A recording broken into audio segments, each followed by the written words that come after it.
Seterusnya cuba kita lihat kelemahan yang biasa dilakukan oleh calon. Pertama, tidak menguasai time frame. Latar masa. Latar masa berlakunya sesuatu peristiwa yang ditanya dalam soalan. Jadi kena faham betul-betul abad ke-14, abad ke-15, 16, 17 hingga abad ke-20. Apakah sebenarnya yang berlaku? Kedua, tidak menguasai tarikh-tarikh penting. Walaupun sejarah bukannya memberikan tahun atau tarikh yang penting, tidak. Ini misalnya Revolusi Inggeris 1688, Revolusi Perancis 1796, ataupun Perang Kemerdekaan Amerika 1776. Kita bukan nak pelajar hafal mengeluarkan tarikh, tetapi sebaiknya pelajar dapat memberikan tarikh yang tepat, tarikh yang penting. Misalnya Perang Dunia Pertama 1914, 1918. Jadi tarikh-tarikh yang penting itu perlu pelajar kuasai. Ini kalau tak ingat, tak boleh, tak apalah. Hanya sebutkan Perang Dunia Pertama sudah. Tapi kalau kita boleh memberikan satu time frame yang tepat, jangka masa yang betul, dia akan memberi advantage kepada contoh yang calon berikan. Calon berikan contoh itu mantap lah. Jadi contoh itu relevan, contoh itu betul, maka dia akan memberi kesan kepada huraian kepada isi yang dinyatakan tadi. Ini dari segi takulan dan sebagainya.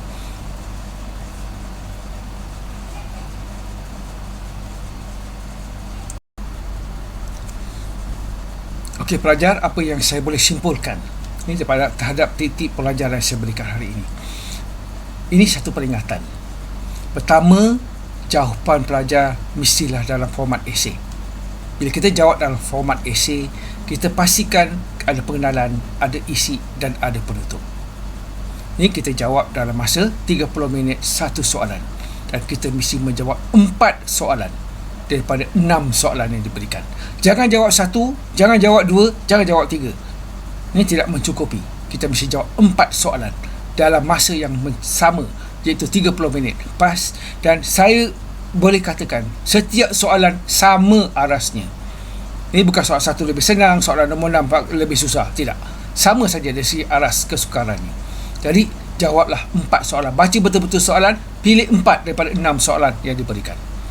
Kedua, bila kita menulis, mungkin kita kejar masa 30 minit tadi. Kita perlu rancang masa 3 minit untuk pengenalan, 25 minit untuk isi, mungkin 2 minit untuk penutup. 30 minit. Dan kita kena pastikan tulisan kita itu boleh dibaca. Supaya memudahkan pemeriksa untuk memberi markah. Kalau tulisan kita tidak boleh dibaca, maka sukar untuk pemeriksa untuk memberikan markah. Tulisan tak boleh baca amat menakutkan kebanyakan pemeriksa. Jadi pelajar mesti pastikan tulisan ini penat kita baca, penat kita ulang kaji, tetapi bila kita menulis jawapan itu tidak boleh dibaca oleh pemeriksa. Itu satu yang merugikan. Ini pastikan anda menulis dengan boleh dibaca, bukan cantik tetapi boleh dibaca. Dan satu lagi perkara penting, gagal membuat huraian fakta mengikut kehendak soalan. Dan pastikan bila kita menjawab sesuatu fakta yang kita berikan dalam isi itu, kita kaitkan dengan kehendak soalan. Ambil kehendak soalan, masukkan dalam isi kita untuk memastikan kita tidak terkeluar daripada kehendak soalan.